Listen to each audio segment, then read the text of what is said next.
This episode of the Fight Within podcast is presented to you by Meguiar's. For over 115 years, Meguiar's has been carefully creating and producing advanced formulas with cutting-edge chemistry to deliver a show car perfect appearance. Whether you're showing on the fairway, finalizing your car for auction, or simply getting your beloved car ready for a weekend drive, Meguiar's is ready to help with their premium car care products to make every automotive surface look its absolute best. Meguiar's, reflect your passion. Make sure to visit them at meguiars.com. What's up, guys, and welcome to another episode of the Fight Within podcast. Today's guest is founder of the Cutting Edge Sports Training, Mr. Todd Norman. Thank you so much for coming on. We're talking a little bit off air. I've known of you at least since I was in high school, so like 2003, 2004. And then when I came to Rain, Mark Munoz's gym in 2010, and your facility was right next door to him. So then I grew a closer relationship with you and saw you train some of the top athletes. And even all throughout my high school career, you were already training guys that were professional hockey players and baseball players. So, well, first of all, thank you so much for coming on. Man. Thanks for having me. Of course. So just tell us a little bit about yourself. Tell us a little bit about your background and kind of how you got to where you're at now. Okay. So I actually grew up in Southern California. I was born in Thousand Oaks and grew up in a little town called Agoura Hills, which is right next door to Westlake Village, is actually where the LA Rams are based out of now. And I grew up there for 12 years. I played a lot of sports, ran track, played club soccer, played baseball, and had two older brothers. So I used to get beat up all the time and picked on. But I just had a very active, athletic youth. I was also, my parents got divorced when I was super young, so they were really, really bad divorce and constantly like in the family courts, and everything was kind of dragged through my whole youth, like going back and forth from mom and dad and, being back in the chambers and talking to the judges and stuff like that. So that was, my childhood was kind of mixed with a lot of friends, a lot of sports, good schools, but also like this whole family kind of constant crisis. And then I ended up moving with my dad to El Toro, which is now Lake Forest, when I was 12, because that's where my brothers lived. And the rest of my life, I've grown up in Orange County. And I went to Trabuco Hills High School, and I played football there. I was a little bit undersized. I was a middle linebacker. Trabuco was a new school. We didn't have like the greatest like weight training facilities or anything like that, but we had some good coaches, really good coaches, and people that influenced me really well. We won the CIF championship my senior year, and that was kind of like a game changer in my life, because it was just something like really, really amazing as a young, teenager to win at that point, because we were like the new school in Orange County and didn't really have a lot of respect. So kind of put us on the map. And then I ended up going to Saddleback College, JC, because I was, so sports was always kind of like my outlet. It was always the way that I kept myself occupied and kept my shit together outside of,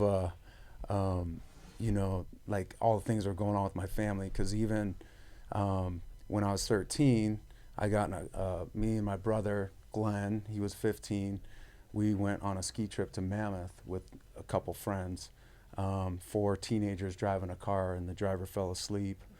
Long story short, my brother was killed. And I was there, witnessed the whole thing. We were like stranded in the middle of nowhere on the 395, and there's no cell phones at that time. So I ended up coming out of that when I was 16, because my parents were fighting so hard and blaming each other and the whole thing. My oldest brother, Jeff, actually ended up getting custody of me, because I was actually twice in Orangewood Children's Home, which is right down the street from here in Santa Ana. Right here. Yeah, so I was twice in there because I was, the state didn't know where they were going to put me. And it got to the point where they were going to send me to a group home up north.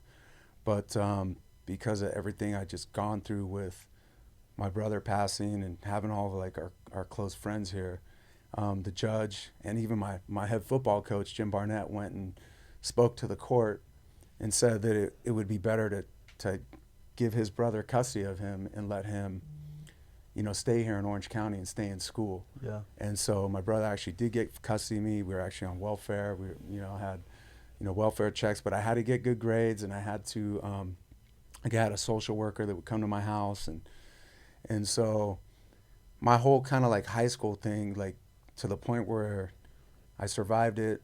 We won that championship, and then I was like, I really wanted to and always have been motivated, because like I lived and my brother didn't.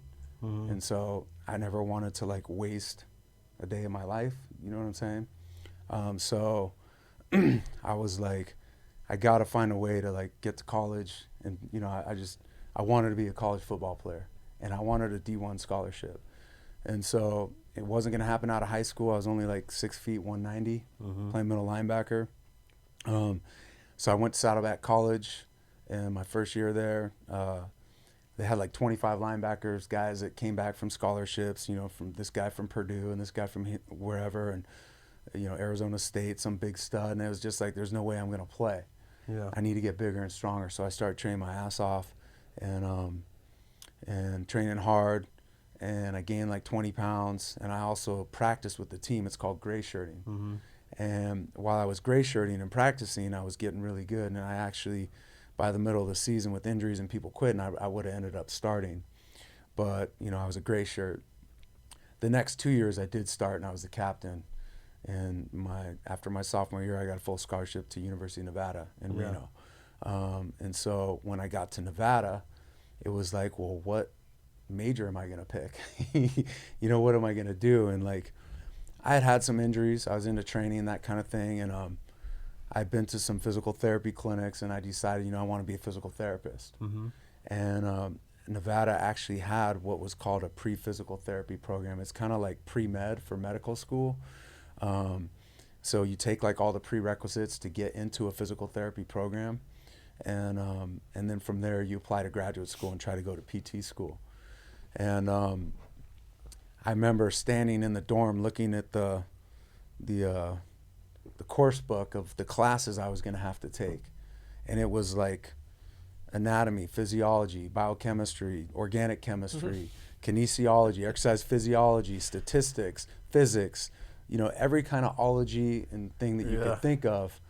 And because of my high school kind of situation and with my brother, like I didn't do very good in high school, and I didn't ever took chemistry. I never did any of that stuff. But when I did get to Saddleback, I took all the stuff that would get me into any kind of UC school. I wanted to make sure, because I was getting recruited by schools like Berkeley and stuff like that, and I didn't want to not have the right stuff. So I did really good at Saddleback. So when I got to Nevada and I looked at that, I just said, F it, I'm going to do this. Like, I'm gonna take this on. I'm going to show people that I can do this, and I'm not just like a meathead, dumb jock, whatever. Like, kind of had a lot to prove to, just people from my youth, people from my high school, and teachers and people that supported me. I wanted them to like see me like just completely succeed. So that's really what drove me. And then like, playing football in Nevada was super tough. Our head coach was Chris Alt. He's like a legend at coach, legendary coach, hard ass coach. I mean, you ran and you ran and you ran, like in off-season conditioning, winter conditioning. It was just like there was no one that was overweight on that team. And the expectations of your commitment to the program and your training and all that stuff, it was just like, I loved it. But I also had this whole academic challenge.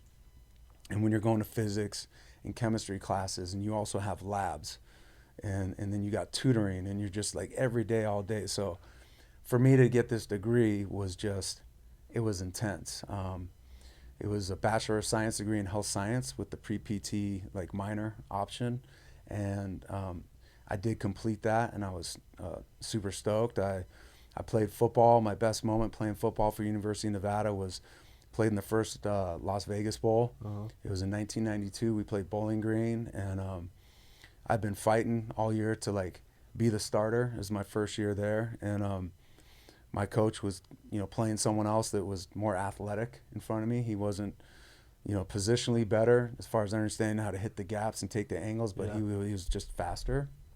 And we were just getting run on for the whole first quarter. There's run up the middle, and finally, like, they put me in. The game was on ESPN, and it was like, that was like my great moment. I went in there and just started stuffing gaps and stopping the run and just being a middle linebacker, and just my whole team was like rallying around me. So, and then my senior year, the next year right after that, first game against Wisconsin, I ended up blowing out my knee.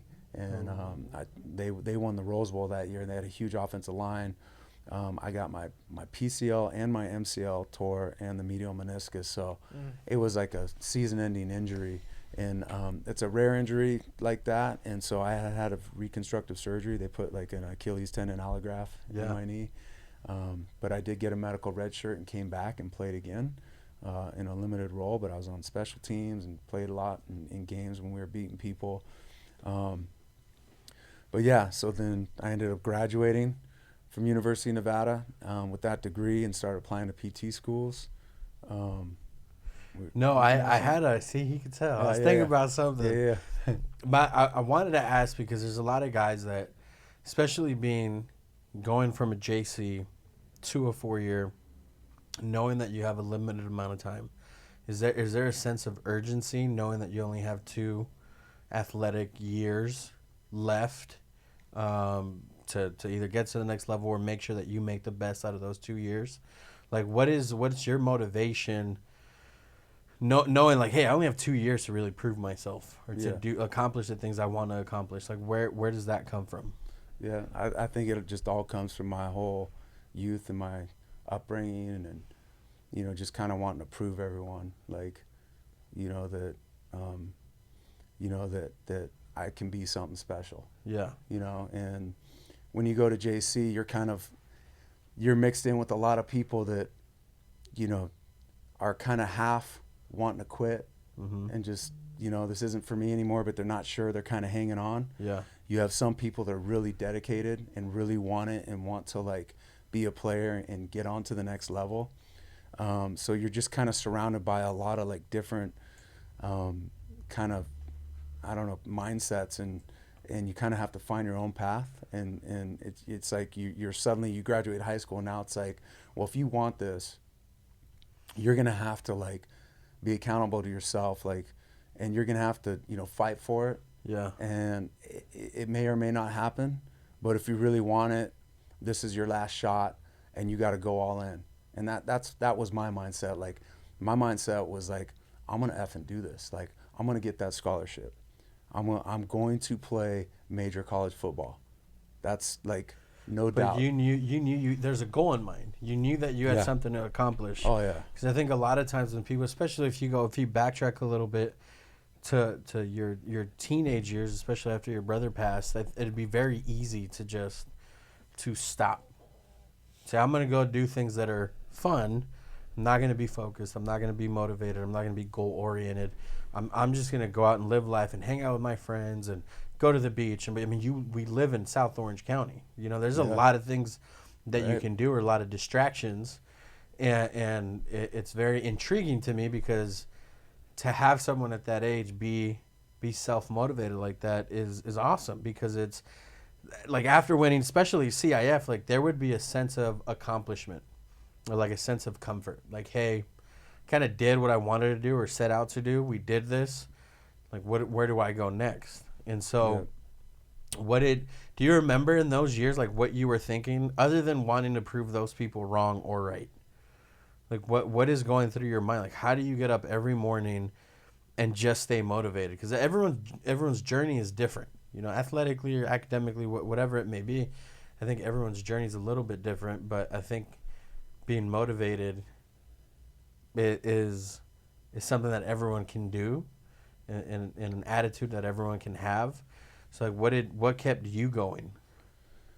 Man, I just think there's a lot of different for factors. sure. When I think about my childhood, one of my big motivations was just trying to fit in and be normal. Yeah. I was surrounded, growing up in Agoura Hills, like, every family was like a married family, and all my friends had dinners cooked for them. I was like a latchkey kid. I came home and no one was there. Yeah. You know, my mom would be at work and my brothers were with my dad, you know, like I was just like always fending for myself.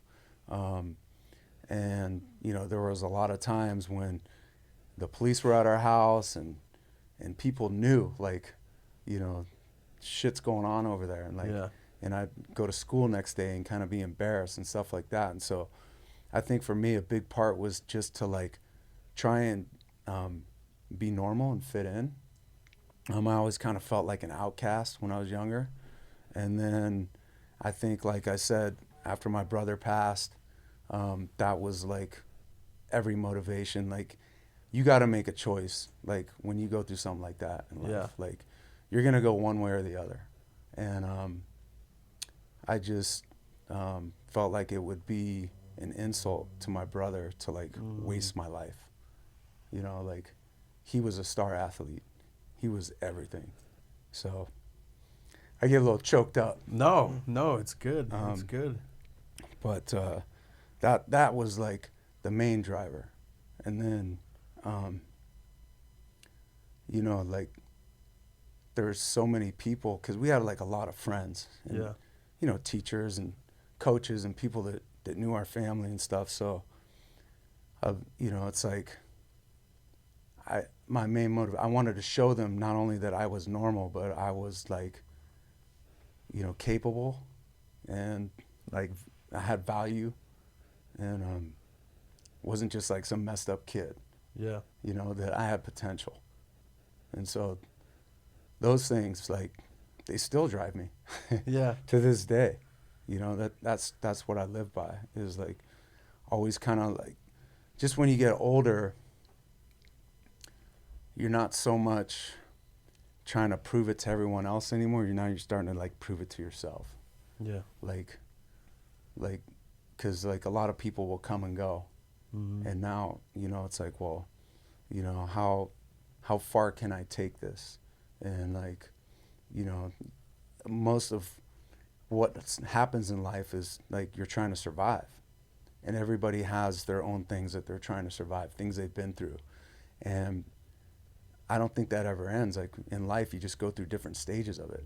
Yeah. You know, you're trying to survive certain issues when you're younger, survive different issues as a businessman or a family man or as a parent, you know, and then you get into, you know, just surviving being older, you know. So, but I am very conscientious about everything that has gone on in my life and that has driven me. And really, that's what I feel has been my best attribute as a strength and conditioning coach, is because I know where most of these athletes, I know where their mindsets are. And a lot of athletes and kids, like, they're coming from dark places. Yeah. And I can relate. And I use sports to get out of it. And more than anything, like, I wanted to be an example. I also, in high school, started Kempo Karate. And most people don't know, but I'm a second-degree black belt in Kempo Karate. That's awesome. And I did it for years. And I have video of it, too. Like, but I studied under Richard King. He was a grandmaster, and he studied the guy that brought Kempo. I forgot his name. I should know his name, but most people in the karate world would know who he is. He had a place in Costa Mesa. But my grandmaster was all about discipline and work ethic. And, you know, we had all these sayings up on the wall that we had to remember, as far as like getting our black belt test, things like strength is the ability to endure. And that always stuck with me. It's like, you know, that's really what it's about, is if you can endure. And whatever that is in life that you have to endure, that's where your strength's going to be tested. And he also had a saying, diamonds are made under extreme heat and pressure over an extended period of time, not by a mere casual blowing of an intermittent wind. And so that stuck to me, like the whole thing there. I'll never forget. So we had to memorize all these sayings for our black belt test. And that one was like, look, your success, perfection, excellence, all these things don't happen overnight. Like, a diamond's not created by just like a mere and casual blowing of an intermittent wind. It's through extended heat and pressure over an extended period of time. So my upbringing under Mr. King definitely influenced me as a teenager. He was like one of my outlets where I had another positive influence. So I had my football coaches, I had my karate master, I had, you know, friends and some parents and people that supported me. But collectively, all these people were all people that I wanted to see me succeed. Yeah. You know, because I know that they cared about me. I know they supported me. I know that they may have sacrificed for me, and I wanted to show them that it was all for good reason, that I wasn't just going to be, you know, a failure and, you know, not take advantage of it. You know, and going back to like kids nowadays, because I train kids of all levels, athletes of all sports. And, you know, I've traveled the world doing it, and I've been in almost every situation you can think of as a trainer, you know, with athletes. And, you know, I can always just relate to them. And I feel like they know that and they feel that because I'm very I never chose this profession for the money. Although I certainly want to make money and wish I made more money. But I chose it because there was like a lot of people in my life that helped me and guided me. And I found that, you know, ultimately, you know, I wanted to be a physical therapist, but then all of a sudden when strength and conditioning became the opportunity for me, I realized that that really is where I'm going to really be able to make an impact on a lot of people. And I'm going to be able to like, not only like just train someone for, you know, strength, power, speed, agility, and, you know, coordinate sets and reps and things like that, but it's really about getting inside someone's mind and teaching them about, you know, how to like push through adversity, how, you know, what true discipline is and sacrifice. And, you know, like it's not easy being an athlete. You're going to go through ups and downs. And sometimes you're going to need a coach or someone that's close to you to be there for you and pick you up. Sometimes you're going to need to rely on yourself only. And so I know for me, I've just taken pride in always being like that coach that's always there for my athletes. Like, you know, not just to train them and push them into the ground. It's because I ultimately want them to do what I did. And that's to just like try to reach your true potential. Not leave anything on the table and look back one day and say, damn, if I would have only. Yeah. I think there's a lot of people that go through that, especially because there's just different circumstances, but it's really admirable, in my opinion, that you're able to take something like that in those life events and that type of upbringing and let that motivate you. You know, a lot of people would crumble under that. Not that there's anything wrong with that. You know, everyone kind of handles it a different way, but the fact that you let that motivate you and kind of are now doing that in turn, I think it'd be different if you're just letting that motivate you and you were really selfish with it and not wanting to do anything for anybody else. But the fact that now you want to be that person for your athletes or for people that you come in contact with is very admirable. You know, I think it's, and I love asking that question because it's like, do you feel like you owe something to the sport? It's like, no, you don't. But the fact that you have that in your heart and you want to do that and be that for other people is awesome. But let's go back to, I know we kind of went on a tangent, but let's go back to, you get out of college, you have is it a minor in PT, right? It's called Bachelor of Health Science with the pre-PT option. Okay. So I don't know if it was technically called a minor, but yeah. But then how did you get involved after college? How did you get involved with strength and conditioning? So here I am. I graduate University of Nevada. Uh-huh. I mean, I kicked ass in college. I was like the scholar athlete my senior year at Nevada. I think I had like a 3.53 GPA or something, or no, 3.23. In graduate school, I ended up having like a 3.5, but in Nevada, I had like a 3.23, and it was like I said, like physics and chemistry and stuff that was like I mean, it was like the most challenging thing I've ever been through, but I embraced it, and I was like always the last one in that library. I mean, that library closed at midnight at University of Nevada, and it would be me and 10 other kind of nerds in there. And like, I started taking pride in that because I was so determined and just really had to really teach myself how to study. But once I graduated, then you start applying to physical therapy schools. And at that time, a new program came out for PTs. It was called the Doctor of Physical Therapy, and USC was the main school that offered that. And the first program, actually at that time, they were the only one that offered it.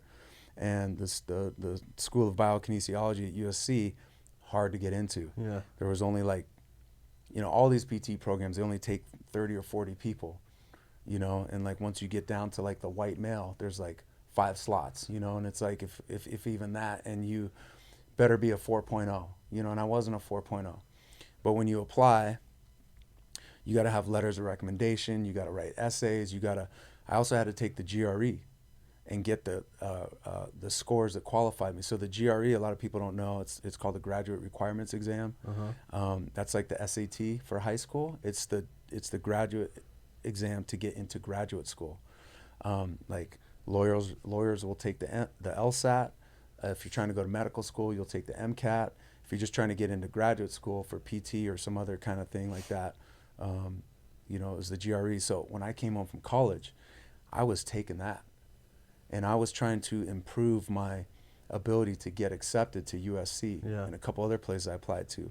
I was working in PT clinics. I got a job at the Irvine Medical Center working in inpatient physical therapy. So people that were like dying from cancer or had Parkinson's disease or they're in a coma or all this stuff. I worked in sports medicine clinics. I even went back to junior college and took like anatomy class, physiology, trying to like improve some of my grades. So for 2 years I applied. And I got on the alternate list at USC. And I applied to a couple other schools, didn't get accepted. If I would have applied one more year, I probably would have got in. But in that year, I also became a personal trainer. Okay. And I was like, just thought it would be something cool to do while I'm trying to get into PT school. And while I was a personal trainer, I was working at a place down by San Juan Capistrano, and there's like a lot of beach volleyball players that kind of we're down there, kind of down in that San Clemente, Dana Point area, Capo Beach, and this guy came up and asked me like how he should train for volleyball, and I was like, whoa, like I need to go look that up, like, and it intrigued me, and I found out through my research there was an organization called the National Strength and Conditioning Association, and they offered a certification called the Certified Strength and Conditioning Specialist, and this is like the top of the line certification you could get to train athletes. You have to have a college degree. It's all about like biomechanics, evaluation, periodization, like everything that goes into like speed and strength and power and all the research and everything. I was like, I got to have this. So I did that certification, studied for it, took that. That put me on a list of, CSCSs in the area. And I think it was like in 1996 or so, one of the first sports training facilities that was ever opened, probably anywhere in the country, opened up here in Irvine. It was called Intensity Sports Performance, and they contacted me to do an internship there. And one of the guys that was involved with it was a strength coach for the Angels, and they were kind of tied in at the time. Like Disney Sports owned both the Ducks and Anaheim Angels. And so I went in there and interned, and in 4 months, so I was working for free and just trying to learn and whatever. And that time I was helping, a lot. And then I ended up becoming the director of the thing in 4 months. Dang. I just kind of I was the one, so to be a trainer and a strength coach, there's not many people that in my field that I found, or at least at that time, that actually went to college and studied kinesiology, exercise science, sports medicine, physics, chemistry. Like a lot of people are just kind of they might be a business major and then they decide to be a trainer, an econ major or something. I actually have a deep knowledge of science. So kind of being a trainer was I want to say almost below my pay grade at that point. I was supposed to go to graduate school for physical therapy. Yeah. You know, and really like study like a whole nother level of the human body and rehab and stuff. But when I went to this place, Intensity, I was like, wow, like all these athletes and training for performance, and the rush of it was so different than being in a PT clinic rehabbing someone from a knee surgery. You know, I love helping people, and that's why I wanted to be a physical therapist originally, because I just wanted to, I've been through difficult times myself, and like, again, anywhere I can be in a situation where I'm helping someone that's struggling, that interests me. But training athletes was like, oh, well, I can do that, and like, I can help this guy secure a professional football contract or make his high school football team or whatever. And that just was like, wow. So during that time, I kind of took that thing over, and I was just very detailed and structured and organized. That's just in my nature, and that really comes from my mom. Yeah. She was super like that, and disciplined and detail orientated. And the next thing I knew, the Anaheim Ducks had their minor leagues players coming out for the summer, and they needed someone to train them. And because of the relationship there, someone threw my name in the box. And so next thing I know, I had like 12 or 13 minor league guys, you know, coming out to train with me. And I knew nothing about ice hockey, but I started calling these guys in Czechoslovakia and Canada, trying to talk to them and find out what they've been doing and talking to their parents. And they came out, and at that time, you know, like I said, Disney owned the Ducks. Yeah. So Michael Eisner, who was like the CEO of Disney or something, like his son was a hockey player and was in that little group. He was coming over and watching me train. The general manager for the Ducks was coming over. Like the guy who was the president of Disney Sports, who for the Angels and the Ducks was coming. They were all like coming to check on the Ducks, because that was kind of like their hot like thing, was the ice hockey team. It was a new thing. They saw me train these guys, and after that 6 weeks, they're like, these guys loved you, and we need a new strength coach. Do you want to be our strength coach? Next thing I knew, like, I was on the flight out to Tokyo, Japan, with the Anaheim Ducks, sitting in the upper class with the coaches and the administration, while like Teemu Selanne and these other top players were all down below. And then all of a sudden I'm traveling around North America. I'm in like Madison Square Garden, Joe Louis Arena. I'm just the Bell Center, well, you name it. Like, I'm just getting all, like, I'm skating on these places with the coaches, like trying to learn how to skate. Just getting this incredible experience of what it's like to be on the road with a hockey team, and it was just like, while that was happening, I was like, man, if I'm going to be training these athletes at this level, I need to really know what I'm doing. Yeah. So I'd taken the GRE and got good scores. So Cal State Fullerton had a master's degree in kinesiology.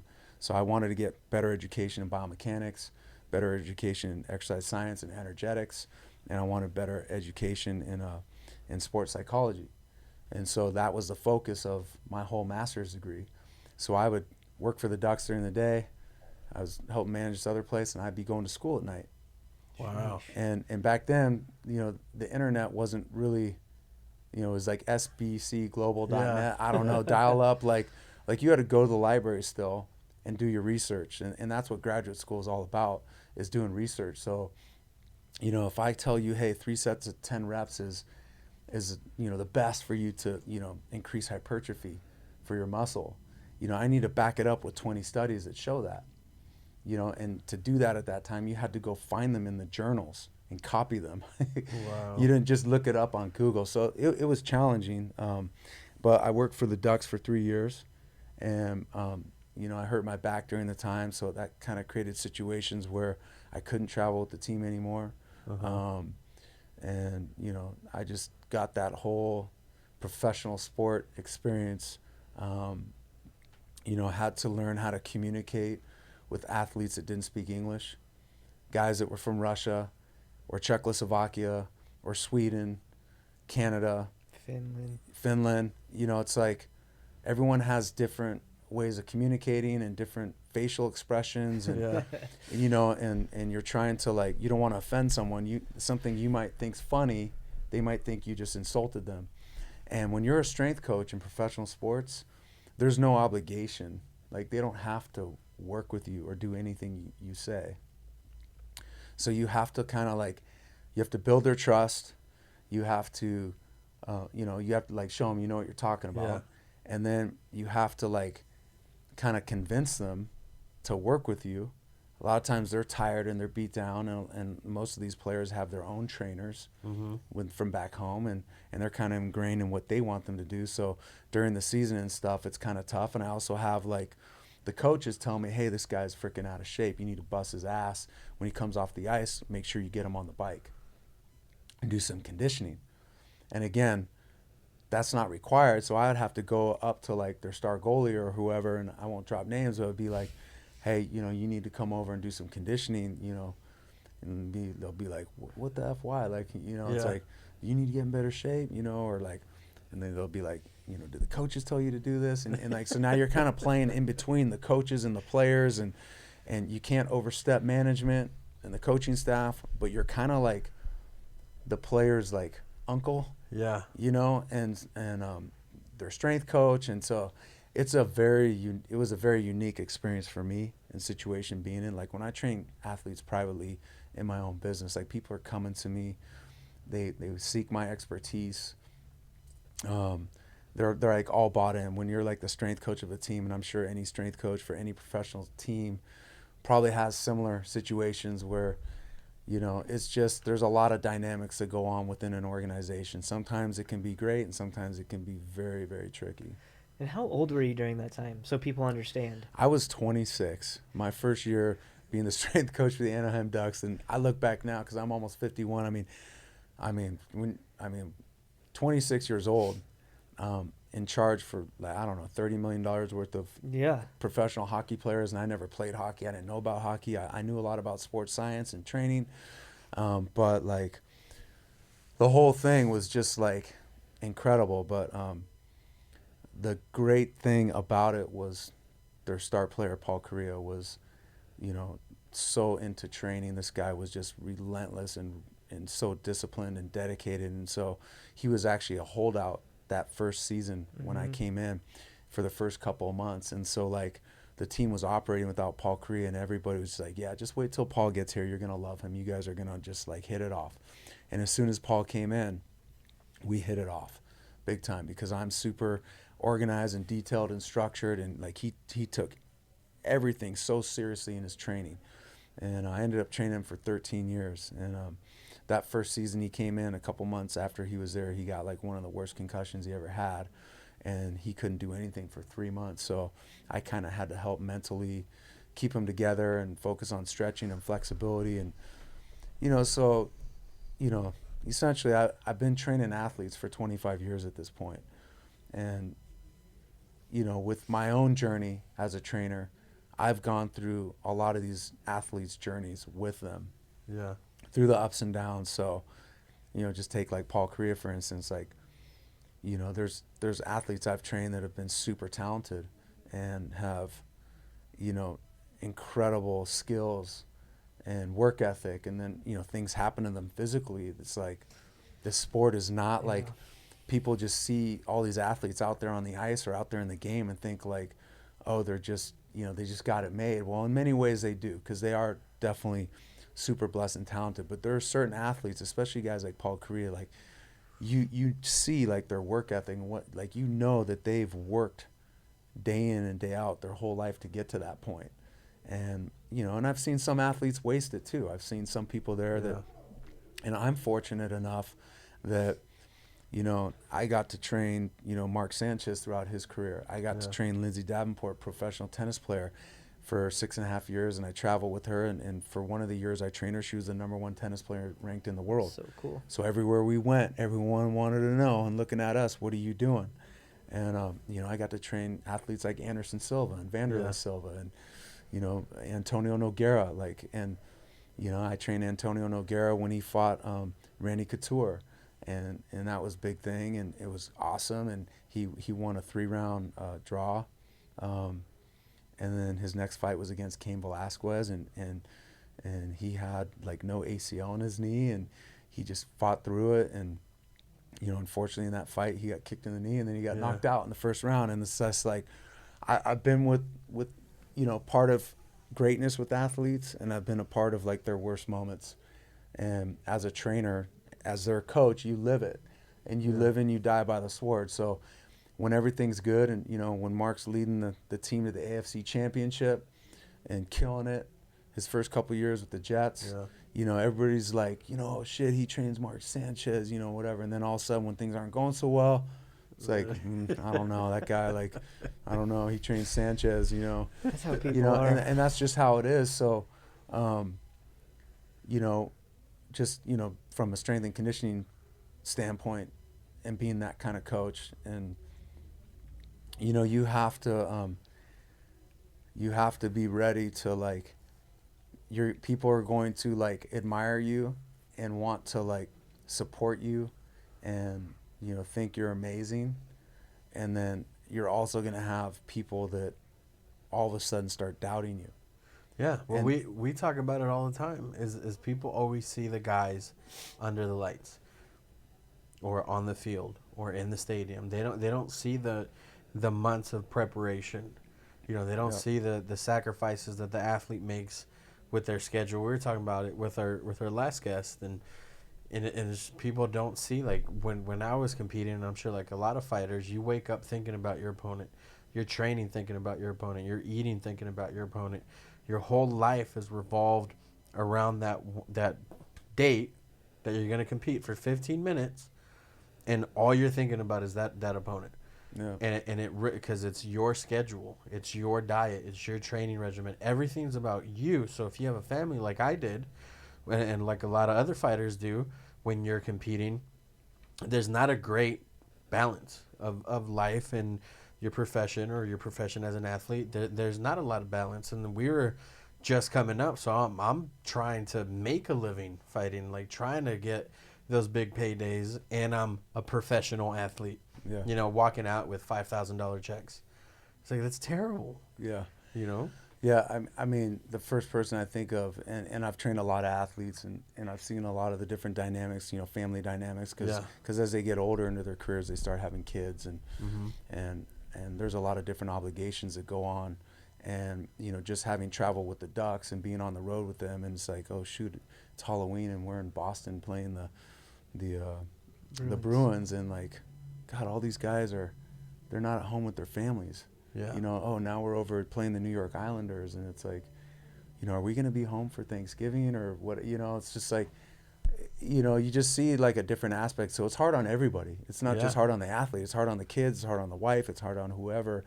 I know, like, when I trained Mark Munoz, UFC fighter, I trained him for 8 different fights.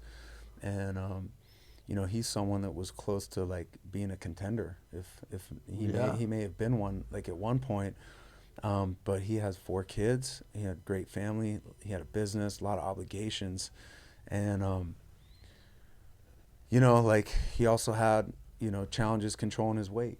Yeah. And there's just like a lot of things, like, so training UFC fighters was one of the hardest things I've ever had to do. Really? And it started off with training Babalu, Renato Babalu Sobral, really, because I learned that, these fighters, like, it's so different than any other sport. You're actually going in and you're potentially going to get your ass beat in front of a lot of people, maybe get knocked out, maybe get severely injured. Like, there's no other sport like that. Like, football's tough, but you're not walking out there in fear of your life.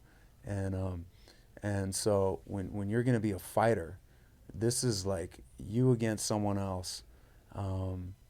And, it's like, there's so many different aspects that go into a fight. There's your athleticism, your conditioning, your power, your technique, and with all these different types of fighters, you're striking, there's grappling, there's jiu-jitsu, there's, and it's like, who are you fighting? And what, is it a 3-round fight? Is it a title fight? You got to be ready for 5 rounds. Like, what's going to happen here? And then, some athletes need to improve their strength. Some need to improve their speed. Some need to improve their endurance. And some people, might have trouble cutting weight. And it's like, all these things go into like preparing a fighter for a fight. And when I was training fighters, especially in the early days, before like strength and conditioning with these guys kind of got popular, it's like a lot of people didn't really understand how they need to train, and they had like their input, and God forbid you're training a fighter who loses, then all of a sudden people are gonna be like, oh, well, you need to change who you're training with. And Yep. it's like, no, I mean, that could be the case sometimes, but like, like with Mark Munoz, he would gain a lot of weight. Yeah. And so a lot of times his manager would call me, or Mark would tell me, hey, they'd be like, hey, can he be ready to fight in 3 months or 4 months? Yeah, he's sitting at 245 right now. He's got to be 185. Can he do this? It's like, well, it can be done, I guess. Like, let's count the days and the weeks. We need to start right now. Can he get to the gym now? We got to get him on this paleo diet. We got to get him start burning calories. I got to get this heart rate monitor on. I need to know where he is and on a schedule every single day. And it's like, now if we're gonna do this, like, there's no room for error. And the training for him, wouldn't always look like what necessarily a fighter should be doing, because weight loss was such an important. Yep. If you don't make weight, you're not fighting. Yeah. So first and foremost, if you got someone who has a slow metabolism and they have a tendency to gain weight, and they're what we call endomorphic, they're going to be tough to get weight off them. And so a lot of the trainings, Mark, meet me at the gym. We're going to get on the elliptical for an hour. Like, yeah, and people, and then everybody would start having their input. Why is he doing this? Why is he doing that? And like, it's like, because we need to burn calories, like, you're like, oh, why don't you just have them lifting heavy? I would get like people interjecting and all this stuff, and it's like, no, it's not going to work. Like, trust me. Like, especially like after I had trained Mark for several fights, because you get to know your athletes the more you train them, and you see how they respond. See, there's responders and non-responders. A lot of people don't understand that with athletes. Like, they all have different genetic makeups. Yeah. Some athletes are more fast twitch, some are more slow twitch. So if you're more of a fast twitch athlete, you have God-given genetics for speed and power. So you're going to respond better to speed, strength, and power training. If you're built for more endurance and you have a higher percentage of slow twitch, aerobic fiber type makeup, you're going to do better with endurance and stamina and kind of like that endurance type of training. And some people are in the middle. Yeah. I was like in the middle. I was literally a middle linebacker. I wasn't like fast enough to be an outside linebacker, but I was fast enough to play D1 football as a middle linebacker. Mm-hmm. So I could kind of do both, but I wasn't great. I mean, I had good endurance, but I wasn't like, fast enough to be a wide receiver. But going back to responders and non-responders, and understanding your athletes, like, there's certain times where certain athletes need different things in their career. Yeah. And like, there's times for Mark, or he was coming back from an injury and he hadn't lifted weights and he needed to build his strength back to feel confident. Yeah.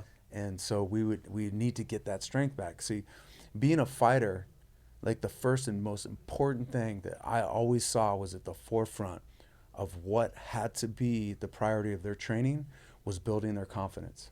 Yeah. Okay. Because ultimately with any athlete, if you think of athletes in general, what like the greatest athletes in the world, if you want to think about Wayne Gretzky or Michael Jordan or Kobe Bryant or any of these people that were at the top of the top, what did they all have? What characteristic trait? They had confidence. They had that belief. They knew that they have what it takes, and they believed in themselves. And I just found, like, if you're a fighter going into an octagon, a cage, to fight another man or a female or woman, if you're a female fighter, and you don't believe in yourself, man, that's like, you might as well just stand in front of a pistol, because you're going to get the shit kicked out of you. Oh, yeah. So I always felt it's really important to build their confidence through their training and their fitness. And that's why, like, I would have, like, some local exercise physiologists come in and start telling their man, oh, we need to do VO2 max testing and then retest them, right before their fight and all this stuff. And, I'm like, look, I was in a physiology lab for many years as a student, and I get it. Like, doing VO2 max testing their anaerobic threshold and pinpointing this and all that stuff's great. But the bottom line is, the last thing I want to do right before someone's training camp is test them in a way that they feel like they're not ready to fight. Yep. So, like, I have other ways of testing athletes and training and knowing, like, when they're in shape and engaging. And I'm not saying testing is bad, but I'm just saying like there's a time and place for it. But it's kind of hard to explain to some people on the outside. Like when I know the mindset of the fighter I'm training or the athlete I'm training, and I understand personally what they're going through and what it's going to take to get them to that right mind frame, so when they step in that cage, they're ready to freaking go. And you know, more than anything, like well, not more than anything, but I felt too, for me, like training fighters, like I had to be the number one person that believes in them.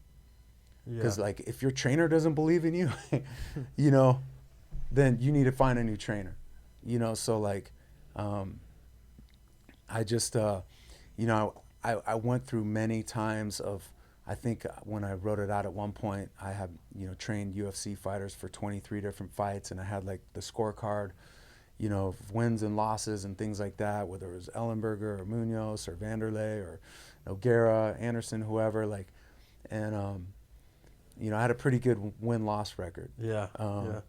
You know, but so yeah, so That, I don't know if I went off on a tangent, but no, that's really good. I felt like have you read the book Relentless by Tim Grover? No. I feel like I just read that book in person. Yeah, sweet. He's you should read it if you haven't read it. I think I've heard of it, but he's like the guy that he would work with like Kobe and a lot of other people. oh yeah, he was Michael Jordan's trainer, I think. Yeah, I don't know if he Back in the started day. like strength and conditioning Yeah, also. So literally right. what you were saying, I'm like, I felt like I just reread that book. Yeah. But I think what's super cool, to like recap a lot of what you said, is and we've referred to it a lot on here with the different types of guests that we have, but like understanding and knowing like your why for what you do, right? Like Yeah. I think it's so cheesy because everyone in this freaking culture has made like mindset and feel good like such a thing that like when I think of it, I'm like, ugh, you know.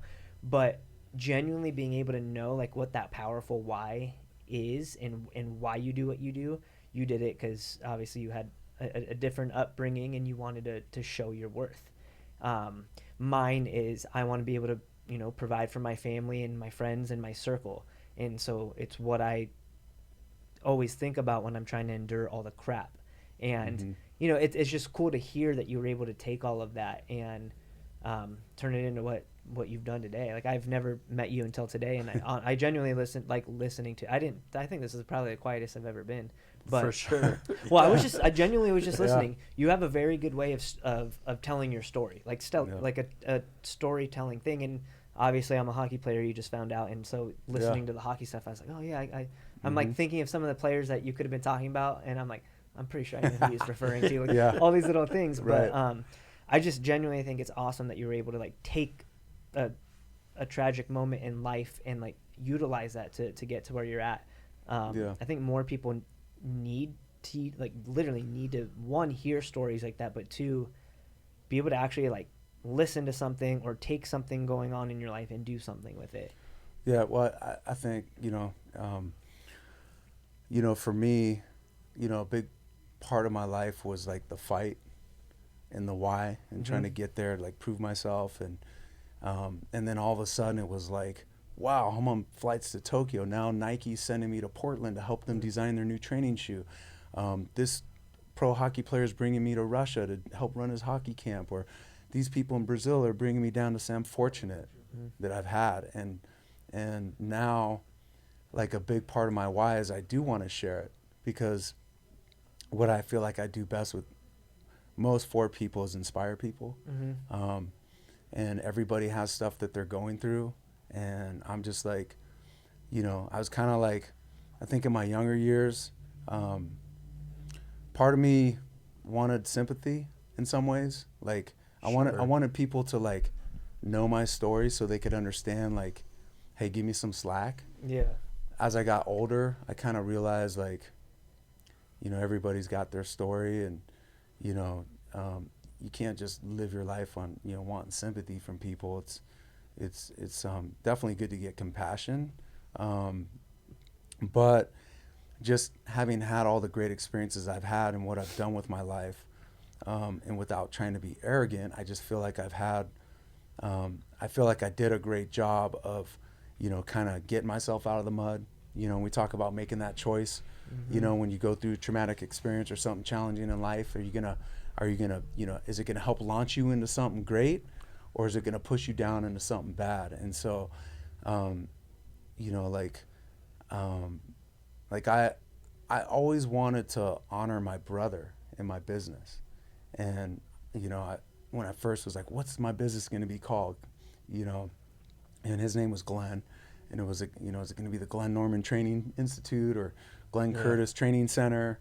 And I just could never, you know, really tap into how I was going to do that. I ended up calling my business Cutting Edge Sports Training, because when I started it in 2002, I wanted to like be on the cutting edge of sports training and always be like the top notch of it. And that name I felt would hold me accountable to my profession. Like, you can't just like sit around and, you know, think, oh, like I'm so good now and I know it all. Like I always, and even to this day, I'm still trying to learn and figure it out. Like I have a lot of it figured out.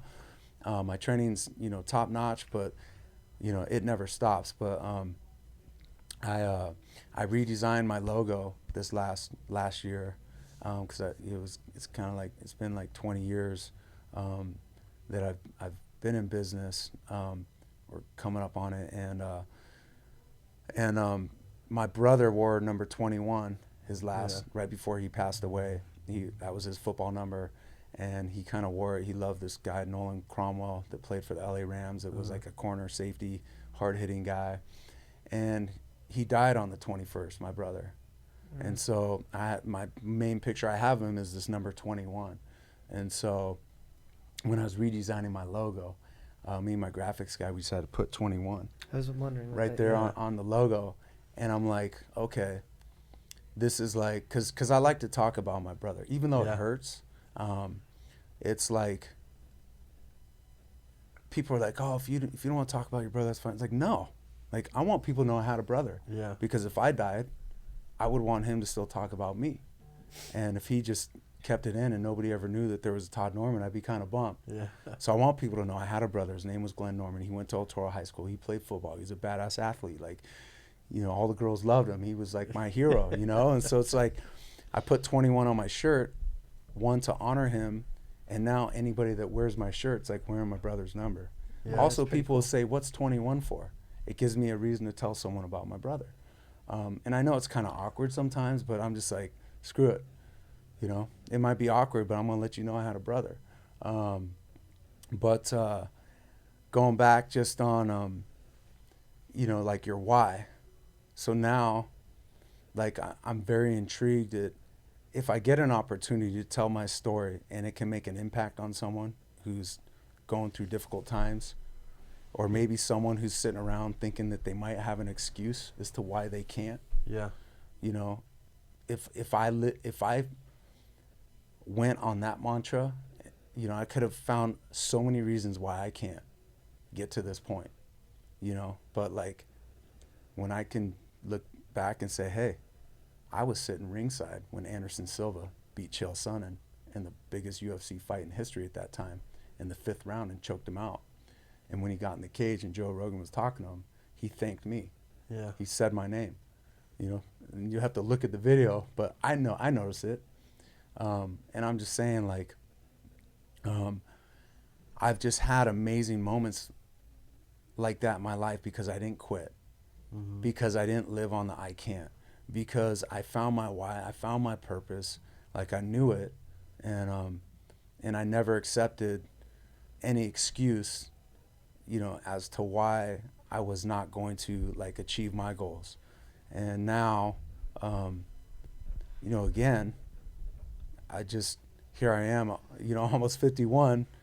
Like, when I wake up in the morning, obviously I'm motivated because I have my own business and I want to make money. I want to be able to not be broke when I'm like, there's no retiring for me. When you're self-employed, you don't retire. I mean, unless you just make a bunch of money.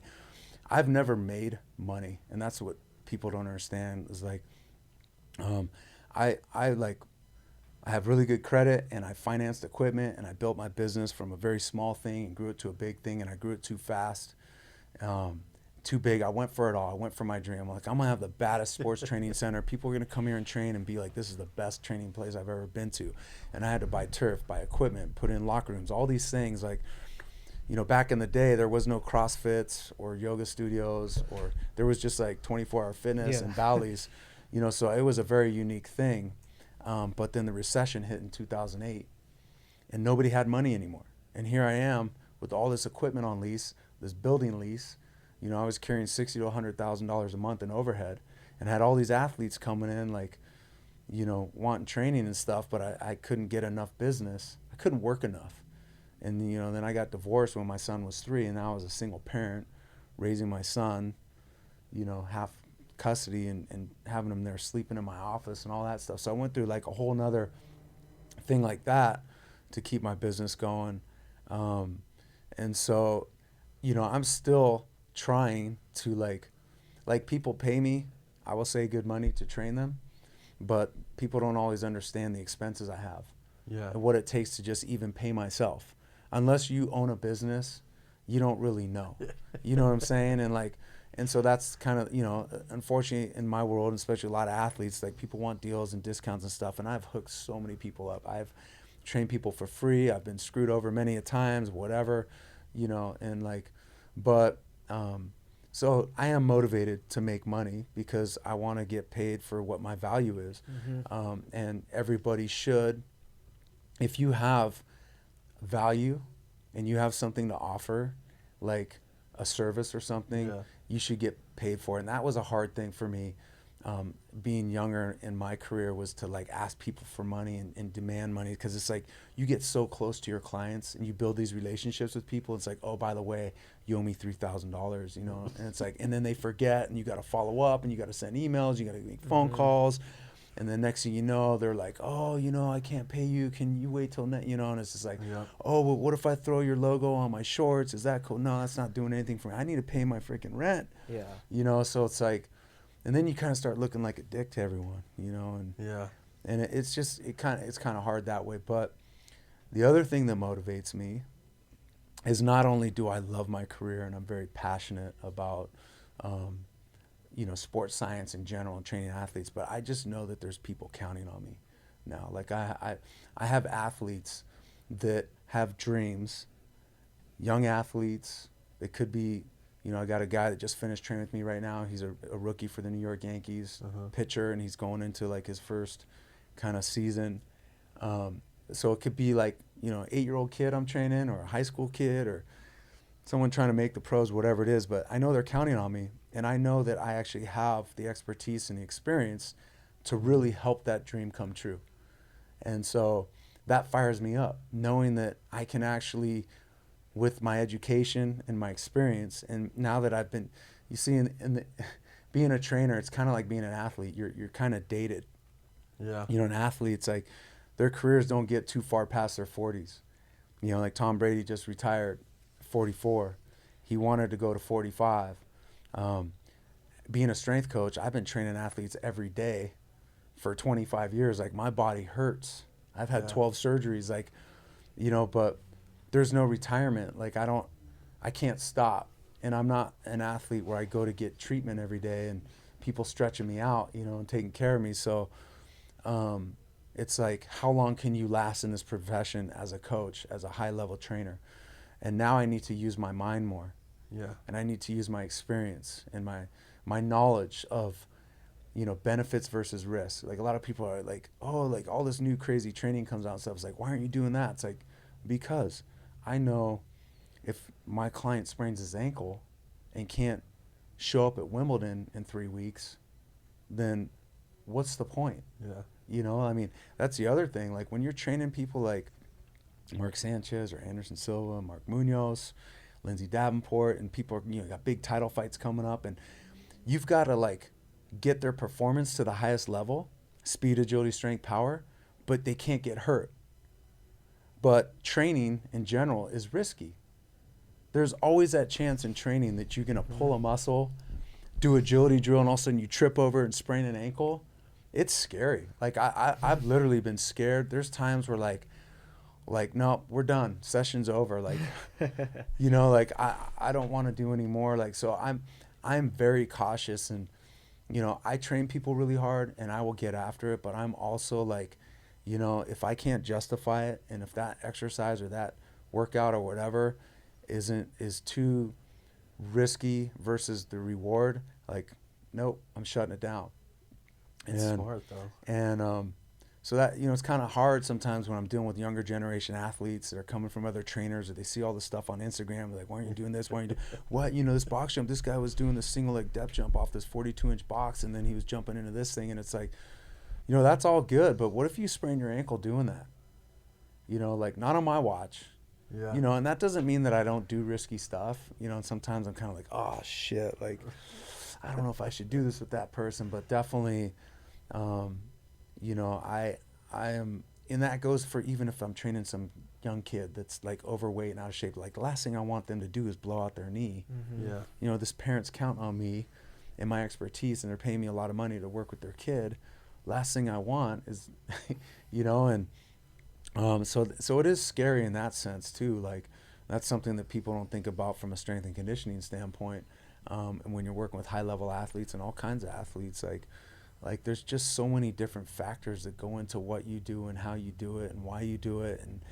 And if you happen to be an athlete out there and you're trying to get to the next level, like, you need to really be aware of what you're doing and why you're doing, and think about the pros versus the cons. And like, you definitely want to train hard, you want to get after it, but you gotta, like, kind of sometimes step back and be like, well, I don't know if, like, I want to post this video on Instagram just to show people that I can jump up on this box or do something. It's like, what's the risk there? That's really good though, because I think as a coach, people don't now, unfortunately, in this day and age, coaches want that clout too. They want that attention. They want, oh, my athlete did this, check this out. So this is the thing. This is the hardest thing about my career, honestly, at this point. Because I'm older, I didn't grow up in the social media generation. It's now not so much about your experience and what you know. It's like how cool you are. 100%. And how good of a videographer do you have filming what you're doing. Yep. And in my days, when I was training all these top athletes, like, they didn't want the cameras around. No. Like, if you came in to train with me and all of a sudden I pulled out a camera, it's like, dude, we got enough of that shit. Like, they come to me to get away from that. Yeah. Like, this was your private place. When you come into my training center, we control who's in here. Now, there is video that I would be taking, or like managers would be taking, and stuff like that. And sometimes, maybe Nike would come in and film or do a feature and stuff like that. But if I was to, like, start exploiting them and filming and showing people what they're doing on, like, social media, they'd be like, dude, I didn't give you authorization to do that. Like, I don't want people knowing what I'm doing. Especially as a competitor. Yeah, it was like a secret. As much of an advantage or edge as you can. And that's just a hard thing, because as a trainer, you do want to build credibility. Yeah. And you want people to know who you train. And so, coming up as a trainer, I would, like, have to, like, ask some of my top clients, can I use your picture in my brochure? Can I get a testimonial from you? And usually, like, that wasn't a problem, because if you did good work for them and they believed in you, and they'd want to help you out. And then there's some times where if you did that, they'd be like, well, do I get free training or stuff like that? And it's like, you're making millions of dollars and you want to short me on my revenue because I do you understand, like, what I'm going? No, they didn't understand what my liabilities were, and it's not their fault, but, like, it's just like, I mean, I'm the kind of coach that will, like, I will be there for you when you need me. I'm going to stay an hour after if you need me and not charge you. You late cancel on me and whatever, and you were hungover, a couple times I'm going to let you get away with it. Like, I don't know, like, I've given so many freebies and so many, like, I get it and understanding, but as soon as I'm not on time, and as soon as I'm not, like, so, oh man, they call you out. So it's like, so there's just, like, a fine line between, for me, like, I definitely promote, like, now social media, I just, like, post drills and stuff, and I'm trying to feature my athletes because everyone wants it. These athletes want to be featured. They want to be on it. I'm just saying, when I was younger in my career, that was kind of like put the camera away. Like we you know, Times you're change. using me right now. Don't use me. I'm here to train with you. Like, you know, now so that, it's now it's the different. opposite. Yeah, It's now pretty they want good. it. It's funny. They Yeah. want the freaking Yeah. social media. Yeah. So, I mean, I, you know, just, I'm also not the type of person to just have a videographer following me around all the time filming training. And there's trainers out there that's all they're doing every day is everything's being filmed. And I honestly don't know how these athletes deal with it. Like, I do it, and sometimes I do it because I'll be like, hey, I'm gonna have a photographer come in, we're gonna make a cool video, and it's like cool, but it's like if it's every day, every workout, it's like a production. It's like the whole thing is like it's so obvious you're just trying to make this business and blow yourself up, and it's all about you. Like, it was never about me. Like, and that's the uncomfortable thing because it's all about the athlete. And now in my business, everybody's all about like how great of a trainer I am and how much better I am than everyone else, and it's about me, and I'm just like I'm trying to get used to that, and I'm realizing, okay, I need to compete with this, and I need to start letting people know about me too. There's probably not a lot of longevity in that though, because then that doesn't give you the right credibility. It might look cool on social, but having the track record that you have and the knowledge that you have and the expertise that you have, I think that's what gives you credibility. I'm not only a former athlete, but as a parent, I could have taken my kid to 1,000 other places that probably would have been way cheaper than yours. Yeah. It's like, why did I go there? It's because of those reasons. Not just because of the people that you help, but because of the passion that you show while you coach, the knowledge that you have. You know, that to me goes a long way.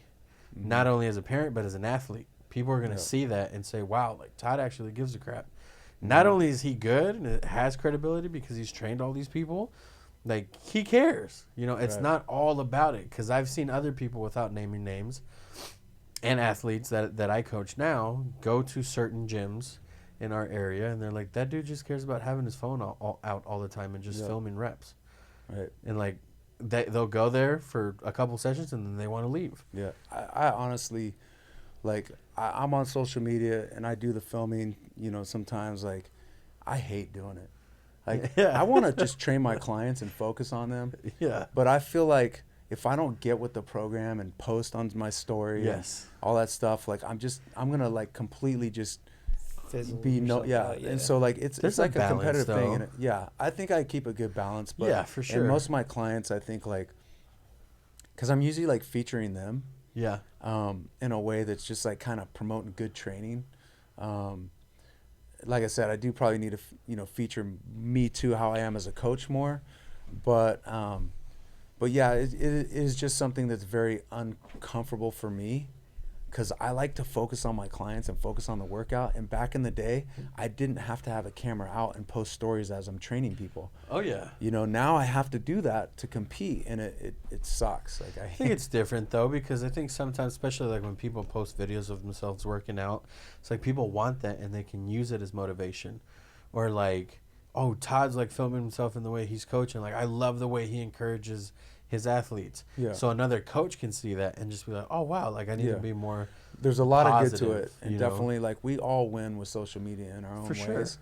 And in some ways, I feel like it just poisons us, and we're all victims of it. We're all part of it. We're all part of the poison that we complain about. But I just know, for me as a trainer and a coach, especially when you're training someone privately, there's a lot of personal stuff that comes out and a lot of things that are going on that you're hearing about and you need to, like, help someone deal with. And it's like, all of a sudden, if I'm filming this video and posting it on the story, it's just really unnatural. But sometimes it's like, oh shit, this is a really cool drill. I got to film it because, I'm sure people will like to see this. And then you got to tag them, and then you got to link it. And it's just like, damn. It's a lot. Speaking about that, where can people find you on your social media? Yeah, so thanks. So my main Instagram is Todd Norman 36. 36 is my college football number at Nevada. I have CE Sports Training. That doesn't have a lot of followers on it. I usually, when Instagram first came out and Facebook, I was like Todd Norman 36, and I got a bunch of my friends and followers on it, and then so it never made sense to, like, call it Cutting Edge, or because then people wouldn't know Like who it change was. Yeah. So it's more Todd Norman 36, but I'm trying to build up the Cutting Edge Sports Training one, which is CE Sports Training. So But go over there and follow that. yeah, either CE Sports Training or Todd Norman 36. I'm always posting content and videos of training on my stories and stuff. And, you know, I think a lot of the kids like that I train, like they think it's cool if they're on my stories. Yeah. So that's kind of what I'm doing. And I am starting to get some videography going and trying to feature some of the athletes I'm training and create new cool stuff. And it's really to feature them and let people see what they're doing. So what about website? Do you have a website? My website's cuttingedgeathletics.com. Even though my business is Cutting Edge Sports Training, when I tried to secure my website a long time ago, I think the Cutting Edge Sports Training thing was just, I thought it was too long. Yeah. So I cut it down to Cutting Edge Athletics. I think that was a business mistake I made.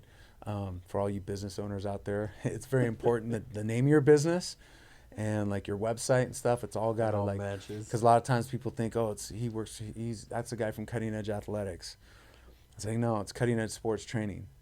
At first, I called my business the Cutting Edge. Yeah, I remember that. Athletic Performance Enhancement. And then I realized, you know what? Everybody calls it the Cutting Edge, and they don't really know what that means. Am I a lawnmower service? Am I a hair salon? Like, is this an ice rink? Like, you know, it's I like. think I introduced you as the Cutting Edge. Well, you say Cutting Edge Sports Training. Nice. You got it in there. So now it's just Cutting Edge Sports Training, but my website's cuttingedgeathletics.com. Dang. So much. Yeah. It happens. Well, no, I mean, I can go on all day, but I don't want to bust into your schedule and what you got going on. And I just thank you, man. Yeah, thank you thank for you. opening up. Thank you for being honest. Thank you for going into detail about certain things. And hopefully, you know, this can help motivate or inspire someone that's listening. Just appreciate your time, man. It's been awesome getting Likewise. to know you and Thank you. watch your growth. Right. So, man, thank you so much. I for appreciate it, coming on. guys. Of So course. much. Thank you. Mr. Ben, thank you, sir. And remember, guys, that everything was impossible until someone did it. All right.